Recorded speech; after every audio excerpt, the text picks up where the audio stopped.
예, 1번지에서 만난 사람 오늘 송영길 더불어민주당 서울시장 후보 모셨습니다. 어서 오십시오. 네.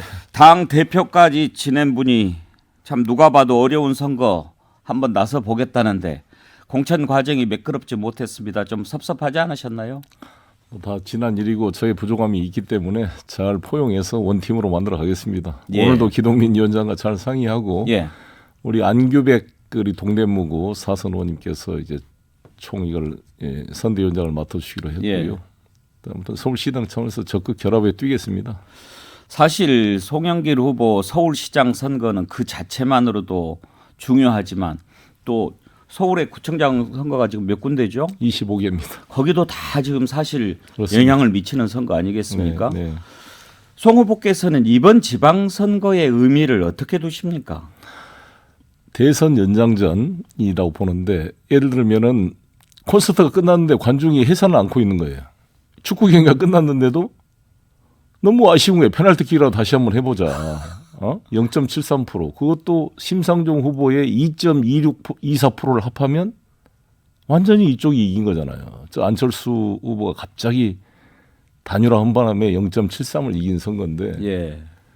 그럼에도 우리는 깨끗이 승복은 했어요. 나는 이재명 후보가 역사에 남는 대통령이 되길 바란다라고 바로 인터뷰로 승복을 했잖아요. 미국 외교관들이 이걸 보고 한국이 선진국이다. 0.73% 졌는데 저렇게 바로 승복을 당하냐. 당 대표도 그러고 후보도 그러고. 예. 거꾸로였으면 어떻겠어요. 트럼프 대통령 지지자들이 국회의사당을 점거하고 그랬잖아요.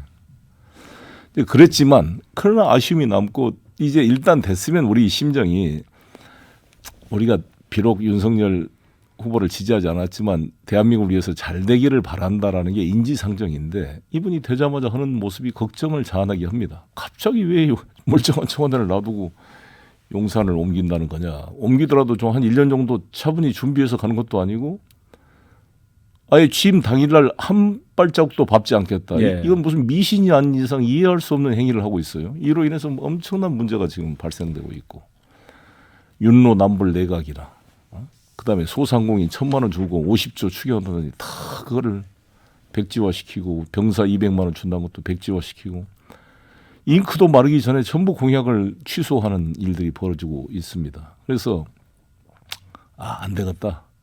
뭔가 지방선거에서라도 뭔가 따끔한 회초리를 줘야 벌써 저게 교만해져서 되겠느냐 이런 심리가 모이고 있다고 봅니다. 예. 그래서 송영길이 대선 패배한 대표가 왜 나왔냐 그러지만 사실 당원과 국민들이 소환해서 저는 나왔다 이런 생각을 합니다. 이재명 후보도 마찬가지고 그래서 이번 지방선거는 대선 후반전 연장전 의미가 예. 있다.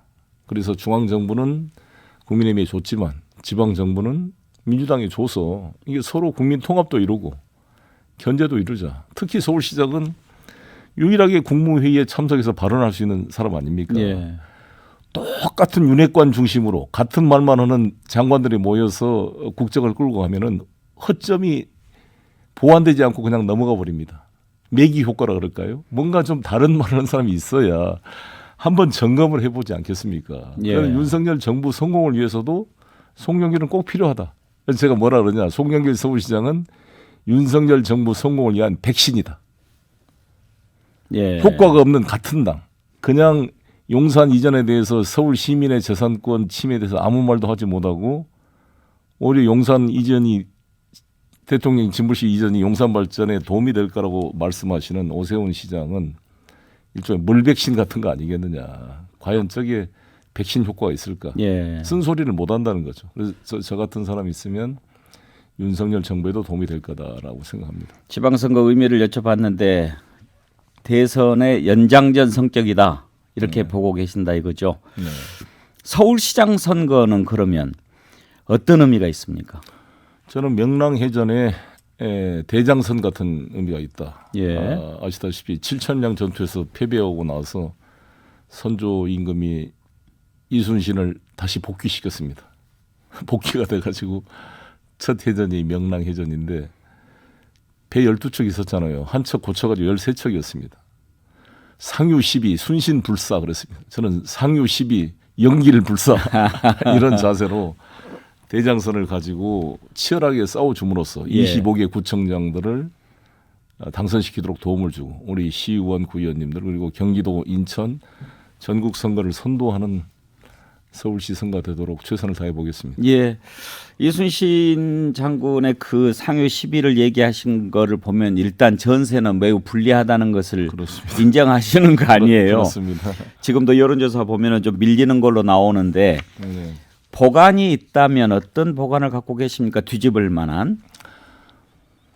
일단 한명숙 총리님이 2010년도에 시장 선거를 보니까 디말에서 23일째 여론조사가 20.3% 지고 있었어요. 오세훈 후보한테. 그런데 실제로 표를 까보니까 한 0.5% 예. 정도 차였습니다. 그때도 네. 아주 어렵게 출발했군요. 네, 그렇습니다. 근데 지금 저는 D-25일 정도 되는데 한 12에서 14% 지고 있는 걸로 나온 거 있지 않습니까? 그러니까 저는 이제 공식 선거운동이 15일 정도부터 시작될 텐데 예. 그 전에 10% 이내로 진입을 하고 이제 본선거 들어가면 따라잡겠다 이런 목표입니다. 선거 사무실은 어디에 구하셨습니까? 바로 서울시청 뒤에 예. 당선되면 뒷문 열고 바로 들어갈 수 있게 가장 가까운 곳에 얻었습니다. 근데 피닉스 빌딩입니다. 빌딩 이름이 공교롭게도 피닉스 이 불사조란 이름의 빌딩이더라고요. 또 의미가 있네요.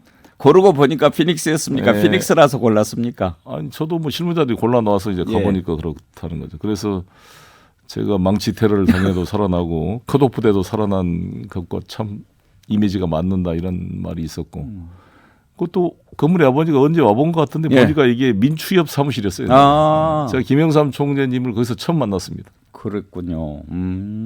또 마침 그 건물. 네, 그래서 이런 검찰공화국의 이제 우리 시민들의 인권과 자유, 민주주의, 언론 자유가 다 위축될 거라는 그런 염려가 큰 시점에 옛날 민추협 사무실했던 그 빌딩에 저 송영길 캠프가 차려졌다는 의미가 있다. 예. 이렇게 생각합니다. 자, 이제 그러면 만약에 서울시장이 되시면 네. 서울을 어떻게 바꾸고 싶은 계획이 있으십니까? 제가 세 가지 공약입니다. 예.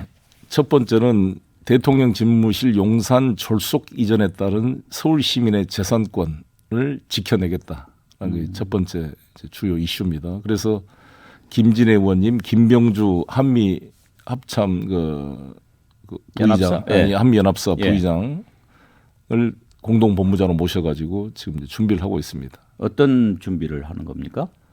당장 5월 10일부터 거리 오게 되면은 예. 교통권 침해부터 고도 제한, 통신 제한, 항공 제한, 수많은 재산권 행사에 피해가 발생하기 시작할 것입니다. 이런 것들을 해서 계속적으로 손해를 닿으면 손해배상 청구를 하든지 어떤 정부랑 협의를 해야 될 문제이고요. 원상 복구를 시키겠다는 말씀인가요?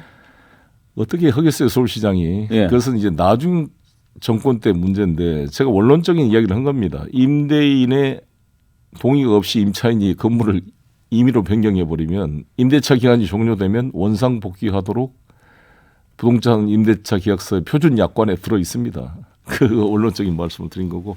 아무튼 그 문제하고 두 번째는 예. 유엔 5본부를 유치해서 서울의 유상을 바꿔보겠다. 유엔 5본부. 네, 아시아 본부입니다. 예. 유엔 본부가 지금 유엔이라는 것은 고정된 조직이 아니라 그때그때 인류의 당면한 과제를 해결하기 위해서 만들어가는 조직이거든요. 계속 진화 발전해 가는데 2차 대전 끝나고 전후 처리를 위해서 뉴욕 본부와 스위스 제네바 본부가 만들어졌고 80년대 들어와서 핵 문제를 해결하기 위해서 IAEA 원자력 기구를 비롯한 것을 만들면서 오스트리아 비엔나에 크루드 발트하임 사무총장 때 제3본부를 만들었습니다. 그다음에 이제 90년대 들어와서 이제 케냐 나이로비의 기후 변화 문제가 중요하다 보니까 기후 환경을 중심으로 한 4본부가 만들어졌습니다.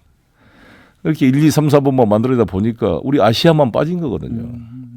그러니까 아시아의 제5본부의 필요성들이 다 국제적 공감대를 만들어 가고 있습니다. 예. 그래서 주요한 의제들을 발굴해서 우리 이제 앞으로 난민 문제, 우주 문제, IT 보안 문제, 국제적인 범죄 문제나 또 우리 분단 국가의 분단의 문제, 다문화 문제 이런 주제들을 갖는 새로운 유엔 기구의 필요성들이 제기되고 있기 때문에 그걸 가지고 한번 만들어 보겠는데 저는 인천시장 시절에 세계 녹색 기후 기금 본부를 이명박 정부와 협력해서 송도 경제자유의 유치에 성공했습니다. 예. 그러한 실력을 가지고 한번 유엔 오본부를 유치해 보겠다. 맞춰보겠습니다. 또 한 가지는 거기다 하나만 더 짚으면 유엔 본부가 오면 무슨 효과가 있느냐? 남북 간의 긴장 완화 효과, 평화 유지 효과가 있고 2만 개의 국제관계 일자리가 만들어져서 우리 아이들에게 국제기구에 일할 기회를 주고 예.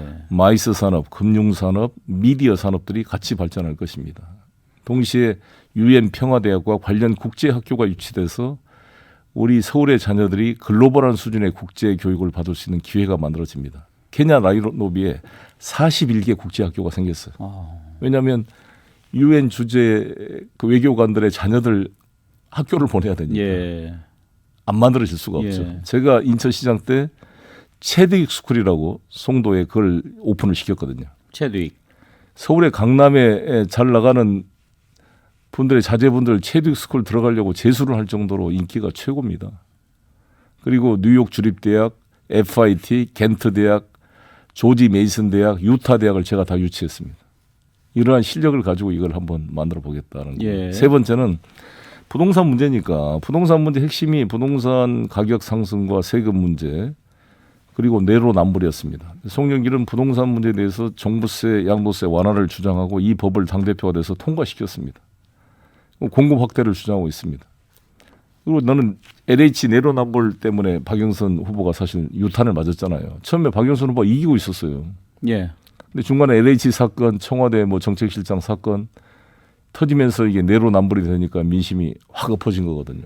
근데 송영길은 내로남불에 적용이 될 게 없다.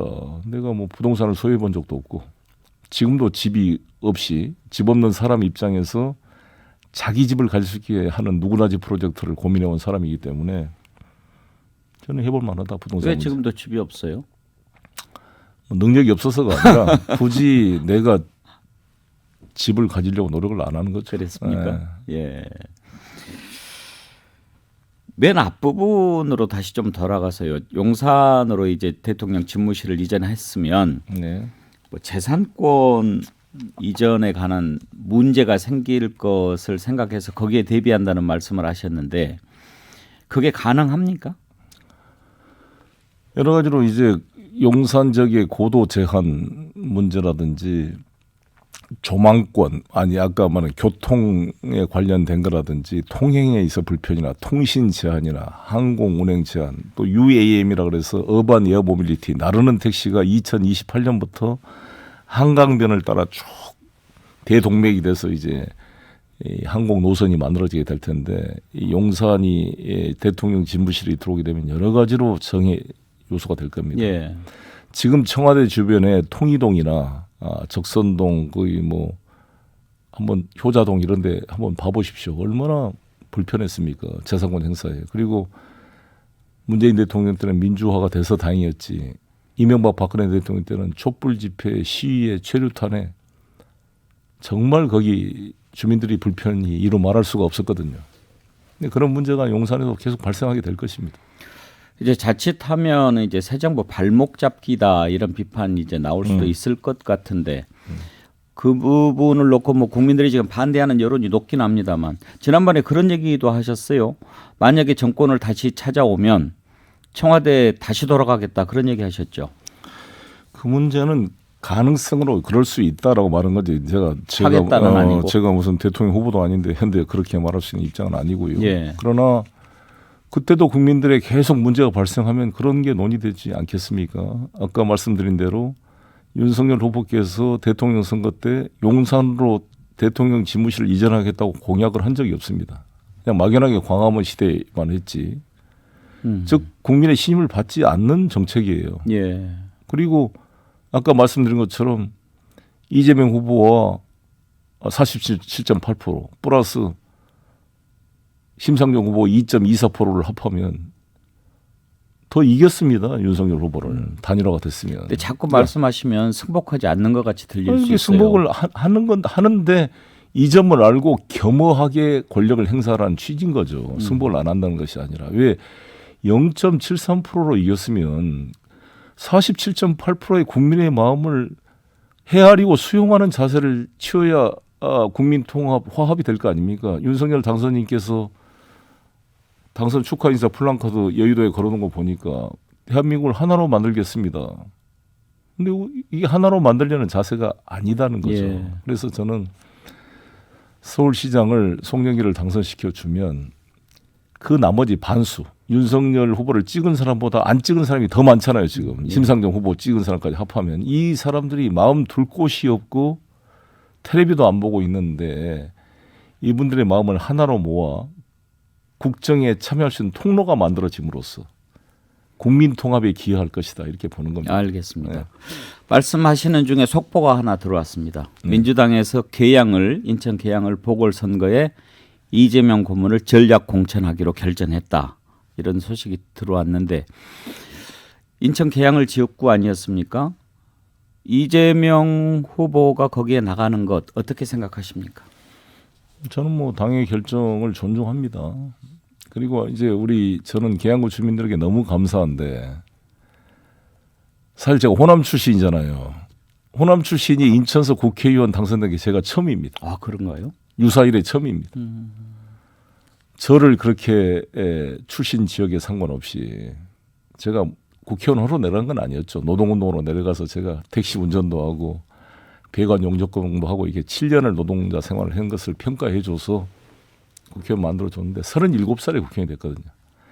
저를 5선 국회의원, 인천시장, 당대표로 만들어준 계양구민과 인천시민에게 감사드리고 계양구민들이 송영길이 떠나니까 마음이 허전해서 좀 급이 송영길과 좀 같은 무게가 있는 정치인이 왔으면 좋겠다 이런 염원이 있었을 텐데 아마 이재명 후보가 온다면 환영하지 않을까 이렇게 생각합니다. 이재명 후보가 이제 그쪽에서 보궐선거 나서게 되면 인천의 시장 선거라든지 또 다른 선거 또 수도권 전체적으로 미칠 효과가 좀 있을 거라고 보십니까? 당연히 도움이 될 거라고 봅니다. 어떤 도움이 될까요? 일단 인천시장 선거에 박남춘 후보 당선에 도움이 될 거라고 보여지고요. 또 경기도는 이미 김동연 후보가 앞서고 있고 또 경기도지사 출신의 이재명이 후광이 있기 때문에 이미 도움을 받고 있기 때문에 인천이 좀 약하거든요. 인천에 힘을 줌으로써 서로 시너지 효과가 나오고 서울에도 어찌됐건 저의 지역구였기 때문에 나온 것 자체가 이재명 후보 지지자들과 이 서울의 상호 간의 심리적 연대나 이게 되지 않을까 싶어서 오히려 서울, 경기, 인천 세 군데를 다 영향을 미치고 지원할 수 있는 삼각 포인트가 인천 계양이 될 수 있다 이렇게 생각을 합니다. 예. 이재명 후보 관련해서 한 가지만 더 여쭤볼게요. 대선 패배 후에 너무 일찍 나서는 것 아니냐. 그리고 자신이 정치적 텃밭인 경기도를 떠나서 인천으로 오는 것 이게 명분이 있느냐 이런 비판도 있던데 혹시 그 부분에 대해서는 어떻게 생각하십니까? 뭐 의견 차이는 있겠지만 저는 이제 말씀드린 것처럼 대통령 후보로 나섰던 분들이 홍준표 후보님 그리고 유승민 후보님 안철수 후보도 뭐 성남 나오실 것 같잖아요. 다 지금 나오시고 있는 거고 이재명 후보님이 뭐 몇백만 표차로 완패를 했다면 이렇게 나설 수가 없죠. 근데 열심히 싸워서 0.73%까지 나왔다는 것은 아직 이재명 후보에게 뭔가 역할이 요구되고 있다 이렇게 생각을 합니다. 뭐 이런 분이 제도권으로 들어오는 게 오히려 국민 통합에 기여할 것이다. 예. 우리 또 야권의 어떤 중심을 만드는 데도 기여할 것이다 이렇게 봅니다. 혹시 이재명 후보가 서울시장 선거 때 이렇게 좀 지원 유세에 와주고 그러면 도움이 될까요? 당연히 되겠죠. 네. 요청하실 생각입니까? 네, 뭐 자연스럽게 되지 않을까 싶습니다. 요청하지 않더라도 도와주기로 오지 않겠어요. 왜냐하면 예. 제가 이재명 후보가 후보일 때 내가 선대위장으로 정말 머리를 깨져가면서 발목 부상 투혼을 했는데 당연히 빚을 갚으러 오지 않겠어요. 도와주실 거라고 기대한다. 그런데 송 후보께서 인천 계양을 가서 도와주는 것은 좀 곤란할 수도 있겠죠? 하실 수 있나요?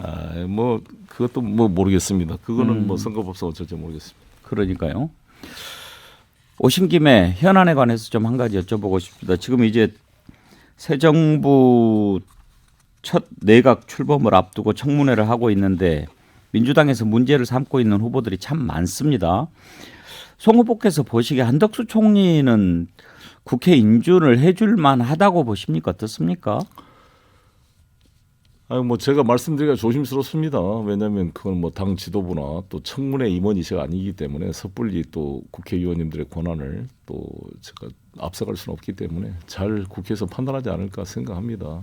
단지 제가 한 말씀 드린다면 한덕수 총리 내정자와 제가 한미 FTA 추진할 때 함께 같이 노력을 많이 했고 이번에 UN 5본부 유치 이 필요성에 대해서 전폭 공감하고 만약에 제가 서울시장 된다면 돕겠다 이런 말씀을 했다는 것만 말씀드리겠습니다. 약간 좀 난처하실 수 있겠네요. 네. 그런데 이제 윤석열 당선인 측에서 만약에 지금 계속 뭐 한동훈 후보자하고 연계시키고 이런 식으로 낙마 얘기를 한다면 문제가 되고 있는 정호영 후보자 임명 강행할 수도 있다 이렇게 엄포를 놓는데 그 발언에 대해서는 어떻게 생각하십니까? 저는 윤석열 당선인이나 국민의힘은 자신들이 야당일 때 이 문재인 정부를 공격했던 그 기준을 다 보고 반면교사로 삼으면은 될 것이라고 봅니다. 그리고 그들이 조국 전 장관 그 부부나 그 자녀들이 했던 것을 한번 다 돌이켜 보세요. 그걸 기준으로 자신들의 행위를 한번 반구적이라기도 하죠. 이렇게 돌이켜 보면 판단이 될 거로 보여집니다. 당 대표 지내셨으니까 한 가지만 좀 더 여쭤보죠. 후반기 법사위원장 자리를 놓고 지금 또 여야 간의 힘겨루기가 또 시작이 되는 것 같은데 원래 송 대표 계실 때 법사위 후반기에는 야당 주교로 약속했었나요? 윤호중 원내대표가 그렇게 합의를 했죠. 원구성 합의를. 그때 했죠. 대표 시절이었습니까? 예, 그렇습니다. 예. 그런데 지금 만약에 다시 민주당이 법사위원장 가져간다고 하면은 그 약속을 파기하는 거 아닌가요? 저는 그 내용은 잘 모르겠네요. 아, 그렇습니다. 근데 그때 그 합의 조건이 언론 중재법, 언론 개혁 법안에 처리한다는 합의를 아마 조건으로 했을 겁니다. 예. 그 문제는 저한테 물어보지 마시고 저 국회를 떠났으니까 이제. 아니 이거 사실 현안이라서 물어보는 측면도 있지만 검수안박법 처리 그리고 또 이제 법사위 가지고 또 약속 파기 이런 논란이 또 생긴다면 어렵게 지방선거 지금 치르는 송영길 후보한테 도움이 될까 그런 걱정도 하는 분들이 많을 것 같아서 물어보는 겁니다.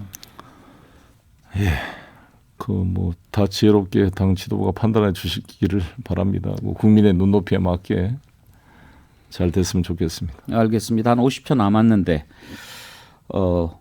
한번 송영길 지지하는 호소 말씀 한번 하실 기회 드리겠습니다. 네, 존경하는 서울 시민 여러분.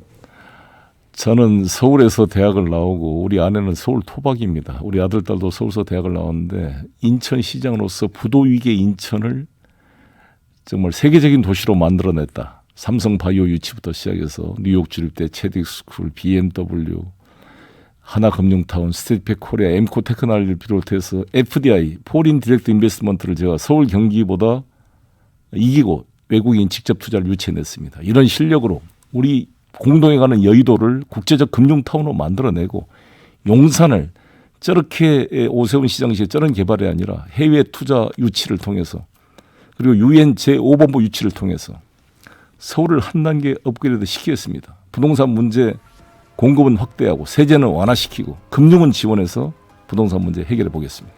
알겠습니다.